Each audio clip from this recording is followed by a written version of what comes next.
C'est Madame Fatima Mfanta, je représente le directeur exécutif Dr Mactafe.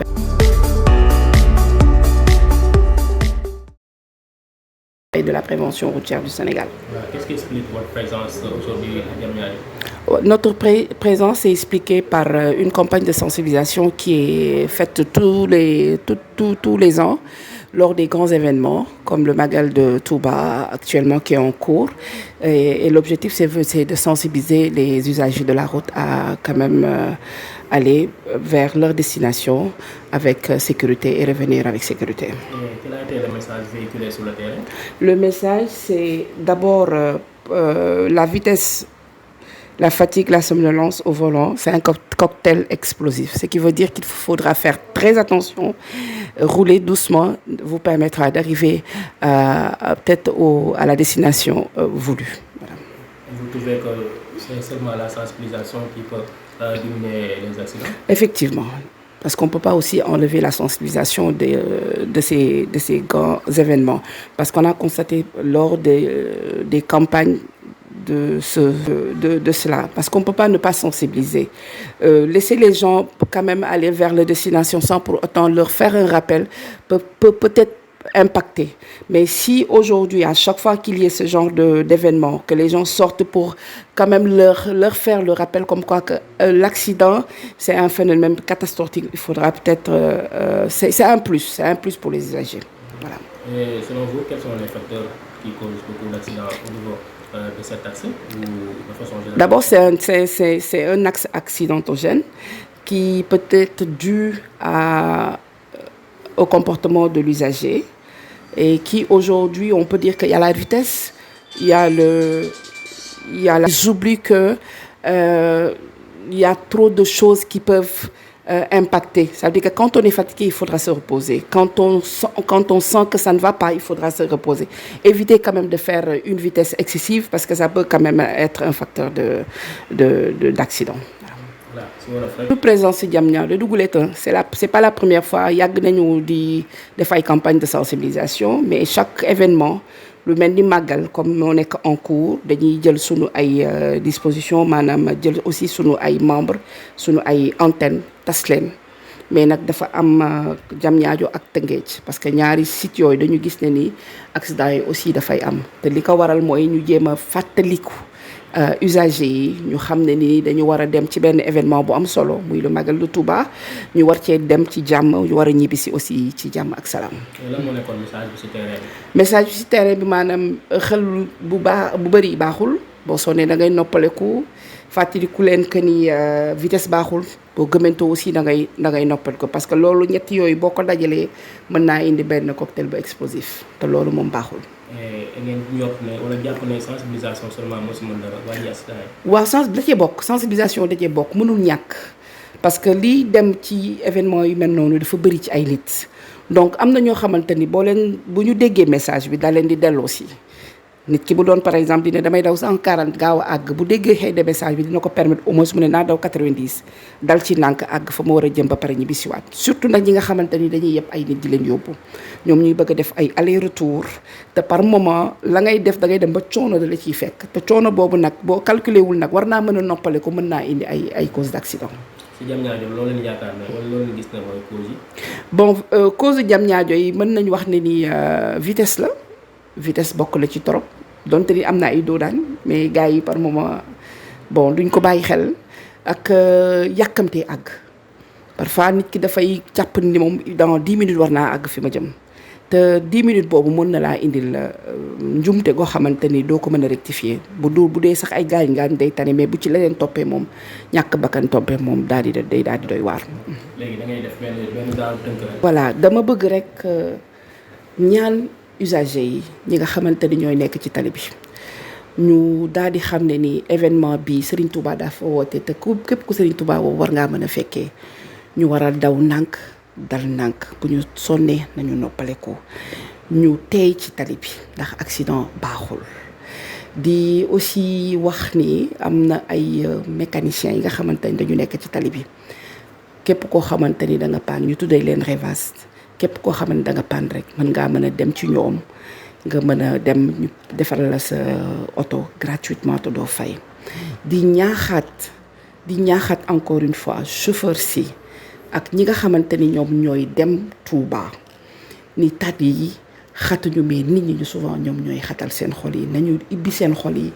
daw nànk ñibbisi ci jàmm ak salaam fekk ci seen njaboot ci jàmm ak salaam voilà. xam nga ARPA ak ñun def nañ fukki at ak juróom ak lu ko teg ëpp na parce que association bi def na plus de 20 ans ARPA à nos débuts ñoom dafa mel ni sax ñoo ñu gënoon bëgg affaire bi ndax ñoom lépp loo xamante ni dafa jëmee ci Tëngéej surtout lu jëmee ci affaire sécurité routière ñoom ñoo ñuy représenté donc ça fait plus de 15 ans ARPA mi ngi liggéey ak ñun xaaruñu ci ñun dara lu dul rek bëgg di joxe ay message gars yi di mën a déglu ci suñuy ay message donc ñoom c'est un point focal bu am importance fii biir Tëngéej jëm ba jam la sax ñëw na fi xool ci benn genre campagne sécurité routière parce que moom en général màggal bi ñëpp koy jëmale Touba tey ñu bëri des fois tamit dawaleen bi da ngay ree ba tas daal léegi nag ñu bëggoon nag wax ak chauffeur yi pour ñu daw ndànk sàmmanteeg code de la route bi respecté code de la route da ngay dégg bu ko defee ñëpp dem si jàmm ñibbi si jàmm léegi nag comme booy xool chauffeur yi aaye moo tax ñu ñëw si yéen pour wax ak yéen ñaanal leen ngeen dem si jàmm ñibbi si jàmm ngeen sàmmanteeg nag code de la route bu ko defee ñëpp mën a dem si jàmm ñibbi si. Madame Fanta Fati de la Nouvelle Prévention, de remercier aussi on peut dire le personnel de la NPRS, remercier aussi nos antennes, ils sont un peu partout, Thiès, Diourbel, Kaolack, Fatick, maintenant Touba, nous représenter la NPRS dans le cadre de ce travail. Merci beaucoup. Okay, merci. Douma sans pour autant remercier Dr Mactar Faye, parce que depuis plus de 20 ans, il y a un petit mirmi, bayiwo. nga xamante ni bëgg-bëgg la ak pas-pas bi nekk ci moom bu sañoon kenn du am lu ko metti di ko remercier de tout cœur ndax gannaaw moom tey ñun ñoo fas yéene waxtaan ak usagers yi comme sànq ñu ko waxtaanee fële ñu koy expliqué ci rajo bi jox leen ay flyers ak ay pacto yoo xamante ni association fédération sénégalaise des sociétés d'assurance ñoom ñoo ko defar pour les usagers de la route. Asalaamaaleykum waaw man la Ndéné Diop di agent de prévention routière waaw tey si talaata ji le 11 août tey ñëwoon nañu fii si Diamniadio waaw doon def ay action de sensibilisation au niveau de la gare routière waaw bu ñu ñëwee waxtaan nañu chauffeur si ñu yor njege njaay yi ñu yor 7 places yi ñu yor cek-cek yi waaw mbooloom chauffeur yi waxtaan nañu ak ñoom def nañu ay sensibilisation joxe ay pack d'eau joxe ay flyers waaw bu ñu ñëwee tamit tertu nañu tertu bu rafet chauffeur yi tamit waxtaan nañu ak ñun nag yar ak tey teggin vraiment ñu wax ak ñoom ne leen sensibiliser leen si màggal gi pour ñu daw ndànk sàmmanteeg wàllu code de la route ñun ak équipe bu prévention routière sous la direction de suñu assistante Mame Fanta Fati. si question bi nga ma laaj am na solo trop parce que ñun ak waa association bu ñuy wax ARPA association pour la protection des animaux bu nekk Tëngéej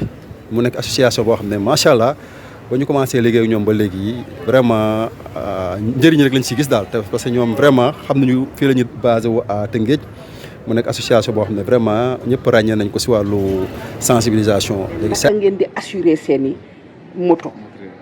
li ma mën a dolli mooy ñëpp xam nañ ne accident baaxul accident day lor bu la faagaagal dana la indil yeneen tolof te borom xale bu góor daa wër di góorgóorlu di moytu màggal Tuubaa bi nag bëri na ay nit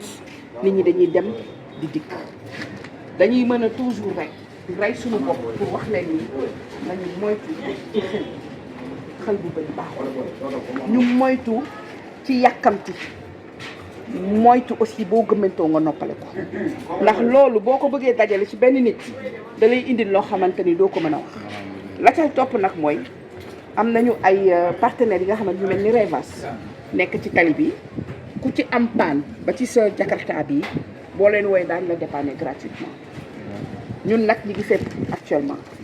site boo xalaat rek ci région yi ñu ngi ci pour mën a def lu mel ni comme ñun waa Dakar li ñuy def parce que dañoo ciblé Diamniadio ndax mooy sunu repère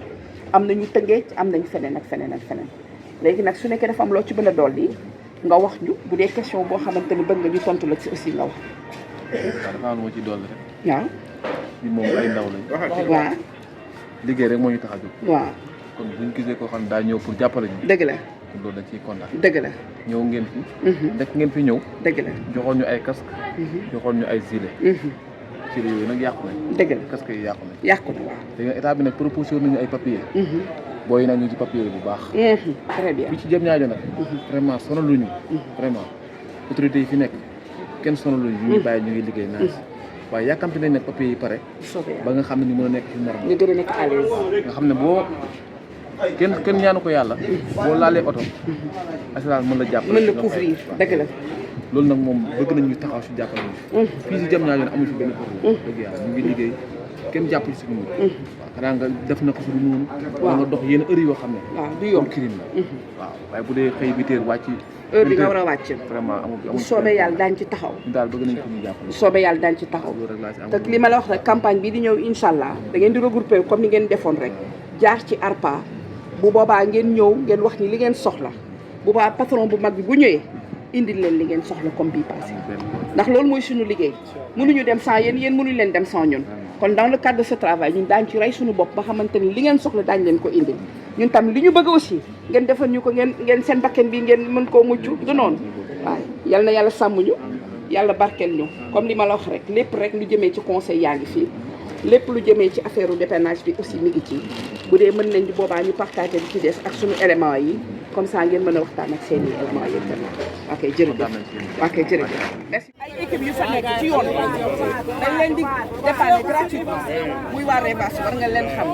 campagne de sensibilisation bi ñëwoon nañ fi daawaati géej waxtaan ak yéen lu jëmee ci affaire u accident dañuy dellu si waat di leen ko waxaat yaa ngi dégg daañ fi ñëwaat incha allah parce que boobu ñëw nañ indi ci ay gilet je remercie en même temps nag au passage suñu directeur qui muy Matar Faye qui aujourd'hui il n'aménage aucun affaire pour rey boppam pour au moins campagne de sensibilisation yi di jaar yoon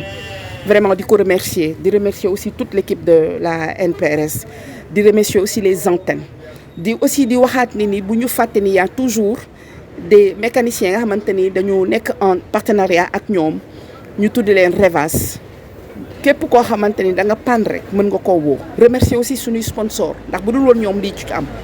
remercier leen bu baax a baax ndax dañoo gëm depuis plus de 15 ans ñu nekk ak ñoom saa yu ñu leen wooyee wax leen affaire sensibilisation dañuy taxaw jàppale ñu moo xam nag support yi ñuy jàppale. monsieur Ndaw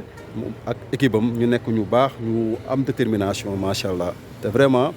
saa yu rëccu ñu li ñu ànd ak ñoom si liggéey bi daal macha allah. cette année moom Magal Touba 2025 bi thème bi ñu développé thème bu am solo la mooy fatigue somnolence ak cocktail explosif mu nekk thème bu am solo ci chauffeur yi bu ñu sonnee ñu noppalu ko daw nànk wàññi vitesse aussi dañ ko war a wàññi ndax yebuñu ay mala ay nit la ñuy yeb même bu ñuy yeb ay mala sax dañu war a daw nànk ndax tali bi ñëpp ko bokk muy piéton beeg muy ñëpp ko bokk. sites yi nga xamante ni dañu jàpp ni moo gën a accidentogène muy Tëngéej Diamniadio di wax aussi que au-delà de Tëngéej Diamniadio am nañ yeneen antenne mel ni Thiès lu mel ni Diourbel lu mel ni Kaolack lu mel ni Kébémer lu mel ni Louga am fa aussi ay agents yi nga xamante ni dañoo ñëw toujours ñoom ay thématiques yu am solo lu jëmee ci sensibilisation ñaaxaat chauffeur si ñaaxaat usager yi surtout nag chauffeur yi nga xamante ni ñoom ñooy dem ak a ñëw ñu dal nànk ba àgg fi ñu jëm dellusiwaat ci seen njaboot. sant yàlla comme on dit sant yàlla parce que approche bi méttiwul woon jot nañu wax comme sama collègue bi li mu wax ciblé nañu oto yu bëri Jakarta Ndiaga Ndiaye bus minibus 7 places ak i apprentis waxtaan nañ ak ñoom wax nañ leen lan la moo ñu tax a jug li ñuy tàmm di wax nañ leen aussi li nga xamante ni mooy quintessence su liggéey bi muy ñu def nank tali yi parfois dafay compliqué ndax nit ñi fay daje dafay metti mais Magal Touba jar na nga góorgóorlu àgg dem fi nga jëm ci dal nga àgg si ñibbi si aussi. ni association ARPA ñi nga xamante ne mën nañu xaaruñu si ñun dara lu dul ñu ànd ak ñoom liggéey depuis plus de 15 ans ñi ngi liggéey ak ñoom ñu taxaw saa yu ñu jógee rek association bi jëmee ko seen président jaar par Ndaw jaar par Mbengue yow mi nga xamante yaay seen journaliste ngeen di ñu gunge ak seen i xale ñu taxaw jàmmarloo ak tali bi ci tàngoor bi ak le peu de moyens yu ñu am di remercier en même temps nag au passage suñu directeur qui muy Matar Faye qui aujourd'hui il n'aménage aucune affaire pour rey boppam pour au moins campagne de sensibilisation yi di jaar yoon vraiment di ko remercier di remercier aussi toute l'équipe de la NPRS di remercier aussi les antennes di aussi di waxaat ni bu ñu fàtte ni y a toujours des mécaniciens nga xamante ni dañu nekk en partenariat ak ñoom ñu tudd leen Revas képp koo xamante ni da nga panne rek mën nga koo woo remercier aussi suñuy sponsor ndax bu dul woon ñoom lii ci am remercier leen bu baax a baax ndax dañoo gëm depuis plus de 15 ans ñu nekk ak ñoom saa yu ñu leen woowee wax leen affaire sensibilisation dañuy taxaw jàppale ñu